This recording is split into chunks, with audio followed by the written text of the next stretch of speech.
Hey, so there's a little girl in Texas who's having legitimate contact with UAPs and things in the sky. Her mother emailed me about it. Her mother's name is Kirsten.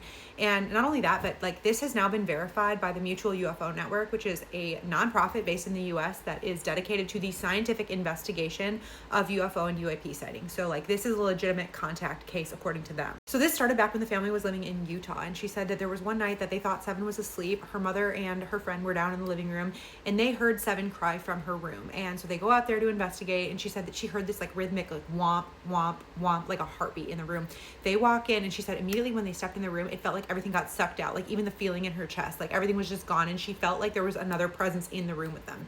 She said that she expected to find Seven crying because they had heard her cry, but she was actually asleep in bed. The next morning when Seven wakes up, Kirsten goes to get her, and she has this perfect surgical, like already surgically healed scar on her arm in the perfect shape of a triangle. And she's like, where did you get that? And Seven says, oh, Omi gave it to me. And Omi is the name for her grandmother.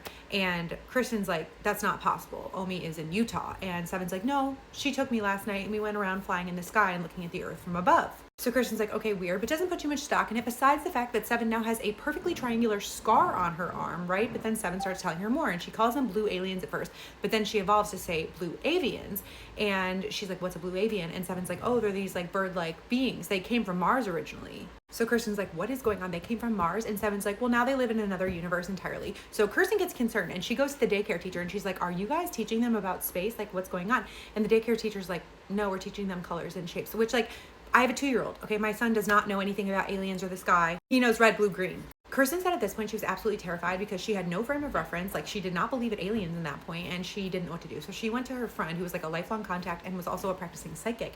And she was like, do you know anything about this? And her friend's like, oh, it's nothing bad. Seven probably agreed to this before she came to Earth. Like, don't worry too much about it. At this point in the email, Kirsten also told me that their property in Utah backed up to the NSA facility. So there's that. Also at this point, things started getting bad kind of around the house. She was going through a divorce. Her husband unfortunately had an affair. She couldn't make ends meet, so she was going to move back to Texas to live with her mom, and she was going to take Seven with her. She said they packed up the car one day. It was her friend, and then Seven. About 2 hours into driving, they're just on the open road, just having a little chat. Seven's asleep in the back seat, and they see these two massive crafts hovering above their car. Apparently then she just blacks out, and then when she comes to, they're further along in the drive than she remembers. She has no recollection of that period. There's like a big chunk of missing time, and when she comes to, her friend is like, you were literally talking about people that don't exist.